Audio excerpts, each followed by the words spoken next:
even if we are motivated and we are working on that part, suppose business and startup, like करने से पहले वो thoughts आते हैं that you cannot do it, and even if we prepare for civil services, ये पे thoughts आ जाते हैं you cannot do it, although अंदर से है कि हाँ I can do it, but वो thoughts कहाँ से आ जाती है? Is it because of the vibrations in the environment की negative vibrations? Because in today's world people's thinking are negative, so वो thoughts environment में spread हो गए because of that. देखो, आपने दो अलग अलग चीज़ें पूछी हैं। एक आपने पूछा है कोई एंट्रेंस आपको क्रैक करना है जहाँ पे लाखों लोग कॉम्पीट कर रहे हैं, तो वहाँ पर हमारे माइंड में नेगेटिव थॉट आ जाता है कि मैं नहीं कर पाऊंगी या मैं नहीं कर पाऊंगा। ये आना भी चाहिए। क्यों आना चाहिए? क्योंकि रियलिटी के बेस पे है। ये बिल्कुल ऐसा है कि अगर मैं घर से जंगल में जाऊंगी आधी रात को तो कुछ जानवर आकर के मुझे खा सकते हैं। ये थॉट आना चाहिए, नहीं आना चाहिए? या फिर आप जंगल में पूरा जोश में जा रहे हो, पॉजिटिव हूं मैं, यहाँ कोई जानवर नहीं है, मुझे कोई नहीं खाएगा, तो ये थॉट आना चाहिए। This is a right thought, this is not a positive thought, but this is a right thought. Positive thought इतने इंपॉर्टेंट नहीं है जितना आप इंपॉर्टेंस देते हो ना पॉजिटिव थॉट्स को, क्योंकि पॉजिटिव थॉट्स की वजह से ही बहुत सारे लोग फंसे हुए हैं लाइफ में। एक काम है उसको कर रहे हैं, हो रहा नहीं है, वो पॉजिटिव थिंकिंग, नहीं नहीं नहीं नहीं हो जाएगा, हो जाएगा, 10 बार ट्राई कर लिया नहीं हुआ है, हो जाएगा हो जाएगा हो जाएगा। संदीप सर कहते हैं लगे रहो लगे रहो लगे रहो, तो मैं भी लगा हूँ। यहाँ तक पकड़ में आ गई है बात कि एक तो है एंट्रेंस से रिलेटेड, तो वहाँ पर नेगेटिव थॉट्स आने भी चाहिए ताकि आप अपनी कैपेबिलिटी को जज कर सको। आप देख सको कि whether I have that kind of persistence in comparison to other people. यहाँ पे अपने आप को औरों से कंपेयर भी करना पड़ेगा। मैं कहता हूँ अपने आप को किसी से कंपेयर मत करो। अरे आप एक कंपैरिजन, एक कॉम्पिटिटिव फील्ड में जा रहे हो, वहाँ तो करना ही पड़ेगा।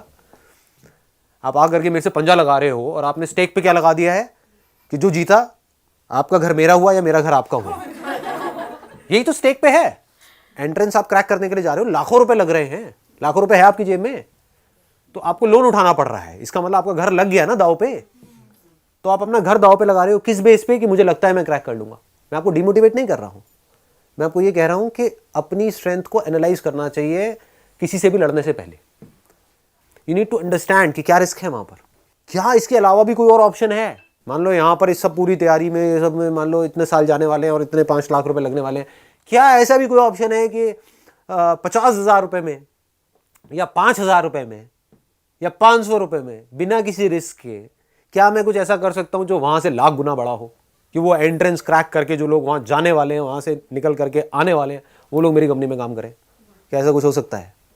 बट ऐसा हम कभी सोचते नहीं हैं। क्यों नहीं सोचते? क्योंकि ऐसा कोई नहीं सोचता। मैं कैसे सोच लूँ? जो सब सोचते हैं वही तो मैं सोचूंगा, जैसे सब चल रहे हैं वही तो मैं चलूंगा। सब एक दूसरे से लड़ रहे हैं तो मैं भी तो लड़ूंगा। तो सब वही कर रहे हैं जो सब कर रहे हैं। और वहां पर पॉजिटिव होना कोई बहुत अच्छा नहीं है। आपको अपनी कैपेबिलिटी को देखना पड़ेगा। लाखों में से कुछ हजार लोगों का सिलेक्शन होने वाला है। यू नीड टू सी कि आप उसमें क्या इन्वेस्ट करने वाले हो। वहां पर हम सोचते ही नहीं है। दूसरा है कि बिजनेस आप कर रहे हो और बिजनेस में हम फेल हो रहे हैं। बिजनेस में कभी भी माइंड को बंद मत करना। कॉम्पिटिटिव एग्जाम में you need to have a very narrow mind. अब ये सुनने में थोड़ा अजीब लगेगा आप लोगों को, but it is a fact. In a competitive exam, if you want to be successful, you need to have a very very narrow mind. Narrow mind in the sense कि बस 24 घंटे इसके अलावा और कुछ थॉट भी नहीं आना चाहिए माइंड में। बिजनेस में इसका बिल्कुल ऑपोजिट है। वहां पर बहुत ब्रॉड माइंड चाहिए। वहां पर क्या है, you need to entertain more and more of ideas कि अगर मैं बिजनेस कर रही हूं, ये इस तरीके से काम नहीं कर रहा है, और क्या रास्ता है, और क्या। वहां पर आप नहीं बोल सकते और क्या रास्ता है। वही पेपर होगा जो आपको देना पड़ेगा। आप ये नहीं कह सकते और कोई पेपर भी है क्या, और कोई रास्ता भी है अंदर घुसने का। कोई रास्ता नहीं है, एक ही रास्ता है वहां पर। वहां पर वेल डिफाइंड एक ही रास्ता है। पहले ये, फिर ये, फिर ये, फिर ये। बिजनेस में ऐसा कोई रास्ता नहीं है। तो आपको देखना है सबसे पहले तो कि क्या आपका जो थॉट प्रोसेस है वो ब्रॉड माइंडेड है या नैरो माइंडेड है। अगर ब्रॉड माइंडेड है तो कॉम्पिटिटिव एग्जाम में क्रैक करना is next to impossible for you, क्योंकि हर रोज कुछ नए थॉट आएंगे माइंड में। अब मैं ये नहीं कह रहा कौन सही है कौन गलत है। I am not judging anybody and I am not saying narrow minded in a negative way. हो सकता है स्कूल टाइम से ही आप ऐसे थे कि मैं एक चीज में, मेरे से ना बहुत सारी चीजें नहीं होती हैं। एक काम पकड़ लिया, बस उसी पे मैं लगा हुआ और मैं करता चला जा रहा हूं। कुछ होते हैं वो बाय बर्थ ही अजीब से होते हैं, जैसे मेरे टाइप के कैरेक्टर होते हैं। वो मतलब एक जगह पर टिक नहीं सकते हैं, समझ गए। उनको होता है कुछ क्रिएटिव, ये क्रिएटिव लोग बोलते हैं इनको। हर सेकंड में कुछ अलग हो रहा है, हर सेकंड में कुछ नया हो रहा है। तो वहां तो हर सेकंड में कुछ अलग नहीं हो रहा है। मैं कैसे क्रैक करूंगा उस कॉम्पिटिटिव एग्जाम को, मेरे बस का तो नहीं है। तो वो आपको जाकर के किसी ऐसे से समझना पड़ेगा जो उस फील्ड में सक्सेसफुल हो चुका हो, उसके लिए मैं सही बंदा नहीं हूं। But if you have got a creative mindset, अब वो हर एक का अपना अलग अलग होता है। जैसे होता है ना घर के अंदर कुछ अजीब अजीब सी चीजें आप कर रहे हो, कंप्यूटर में यहाँ पे वहाँ पे ये वो व्हाटएवर, कि मतलब कुछ भी थॉट्स आते रहते हैं, तो वहां पर तो पूरा खुला हुआ दिमाग चाहिए। कभी भी कोई भी अजीब सा थॉट आ सकता है, उसको आपने इंप्लीमेंट किया, नहीं काम किया, दूसरा किया, नहीं काम किया, तीसरा, अनलिमिटेड रास्ते हैं। उसमें से कौन सा रास्ता काम करेगा कौन सा नहीं ये भी नहीं पता है। वहां पे एक थ्रिल है, मतलब समझ, मतलब this is an unknown path which looks very dangerous to most people. सबको श्योरिटी चाहिए, अननोन से डर लगता है, पता ही नहीं है कल क्या होने वाला है, इससे डर लगता है लोगों को। तो सबसे पहला स्टेप इसमें ये नहीं आता है कि जोश में आकर के अपना होश खो देना। सबसे पहला है होश में आराम से बैठ करके समझना कि मैं क्या हूं। वो कोई नहीं करता है, क्योंकि आपको कोई और बताता है आकर के कि आप क्या हो। आपको खुद को पता भी है आप क्या हो, दुनिया आपको बताती है कि नहीं तू इस काम में अच्छा नहीं है, तू इस काम में अच्छा है, दुनिया बताती है और आप करने लग जाते हो। आपने बोला ब्रॉड माइंडेड और नैरो माइंडेड पोल्स अपार्ट है, ठीक है सर, लेकिन ब्रॉड माइंडेड मतलब बिजनेस जिस चीज़ को हम कह रहे हैं उसमें सर लाइक अगर हमारे माइंड में कोई आइडिया आ रहा है और आइडिया पैसे से रिलेटेड है और अभी हम फाइनेंशियली मतलब हम जो हम है फाइनेंशियली स्ट्रांग नहीं है, that's what your question is. नहीं, इसको नैरो अप्रोच कहेंगे। बिजनेस में ऐसा नहीं है कि जो मेरे माइंड में आइडिया आ रहा है उसके लिए मान लो मुझे 2 लाख रुपए चाहिए, तो मेरे घर वाले कह रहे हैं 2 लाख क्या तेरे को 2 रुपए भी नहीं मिलेंगे तो मैं बिजनेस नहीं कर सकती। अगर आप ये कह रहे हो तो ये नैरो माइंडेड अप्रोच है, ये बिजनेस वाली अप्रोच नहीं है। ब्रॉड माइंडेड अप्रोच का मतलब क्या है, 2 लाख छोड़ मैं तो 2 रुपए से शुरू करूंगी। That is broad minded, that is entrepreneurship. कुछ भी नहीं है तो 2 रुपए भी नहीं है सर, 1 रुपए भी नहीं है तब भी होता है। बिजनेस का पैसे से कोई कनेक्शन नहीं है। तो जैसे मैं वेडिंग प्लानिंग का एक बिजनेस करना चाहती हूँ लेकिन मैं सीए कर रही हूँ। अब आपने जो एग्जांपल दिया है मैं उसी से रिलेटेड आपको अभी बता देता हूँ। ये काम बिना पैसे के कैसे कर सकते हो।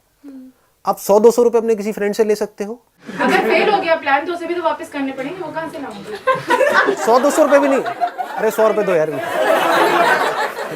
सुनो, अब मैं ये कह रहा हूँ आप सीए कर रहे हो, करते रहो, साथ साथ में ब्रॉड माइंडेड अप्रोच आपको बता रहा हूँ क्या होती है। अगर मैं आपकी जगह होऊंगा तो मैं क्या करूँगा, एज सिंपल एज दैट।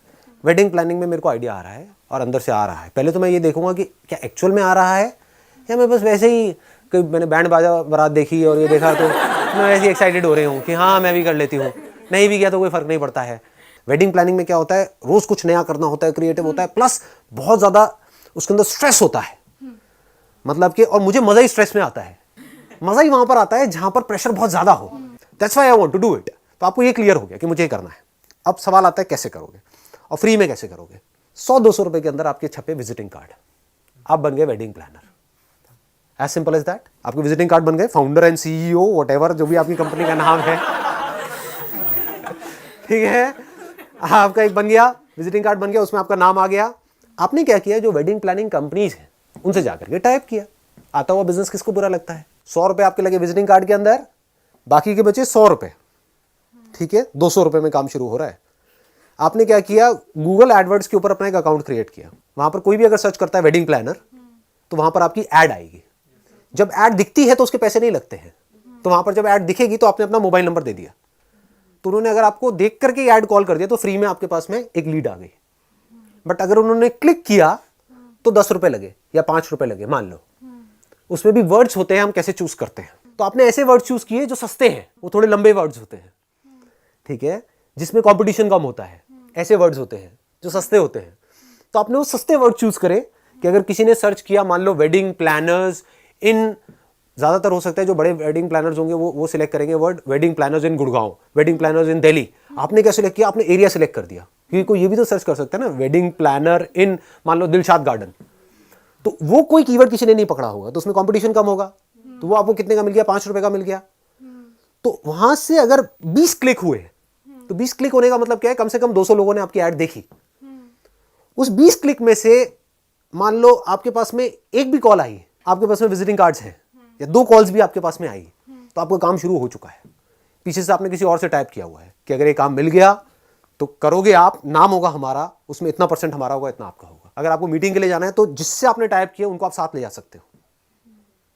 तो आपके पास में पूरी की पूरी टीम है कि हम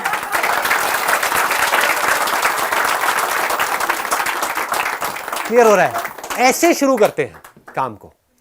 और अगर वहां से कहीं से कोई काम मिल भी गया, आपके पास विजिटिंग कार्ड तो है ही, कोई भी आपसे पूछता है आपके रिलेटिव में क्या करते हो, I am doing this wedding plan, उनको थोड़ी पता है आप कहाँ हो कहाँ नहीं, उनको थोड़ी पता है कि ये 100 रुपये में काम शुरू हुआ है। उनके लिए तो आप हो। और अब आपको क्या चाहिएगा? प्रोफाइल चाहिएगी, क्योंकि जाते हो सबसे पहला क्वेश्चन आपसे ये पूछेंगे आपने क्या किया है। तो जिनसे आपने टाई अप किया है उनकी प्रोफाइल आपकी प्रोफाइल, क्योंकि करेंगे तो वही ना।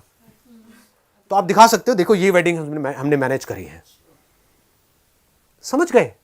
उनको इसी से तो मतलब है ना कि आपने क्या, और वो आपके साथ में जा ही रहे हैं, वो आपके साथ में जा रहे हैं मीटिंग के लिए, क्योंकि आता हुआ पैसा किसको बुरा लगता है?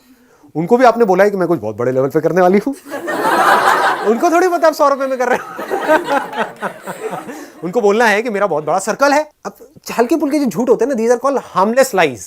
यहां पर कुछ जाता नहीं है, नाम आपने अपना बना लिया और उनकी सिर्फ दिखाई नहीं, क्योंकि एक्चुअल में वही काम करने वाले हैं। तो उनकी प्रोफाइल आपकी प्रोफाइल, क्योंकि करने वाले तो वही है ना। आपको कोलैबोरेशन हो गया। कैसे हो गया? फ्री में हो गया। उसमें अगर वो काम आया तो 20% आपका, 80% उनका। मान लो अगर 5 लाख में शादी हुई तो आपके पास में 1 लाख रुपए आ गया, यहां से 4 लाख उनका है, 1 लाख आपका है। अब इस 1 लाख से आप क्या कर सकते हो वो आपके ऊपर है। लखपति बन गए। हाँ, और इससे आप 200 रुपए वापस कर दोगे। Most important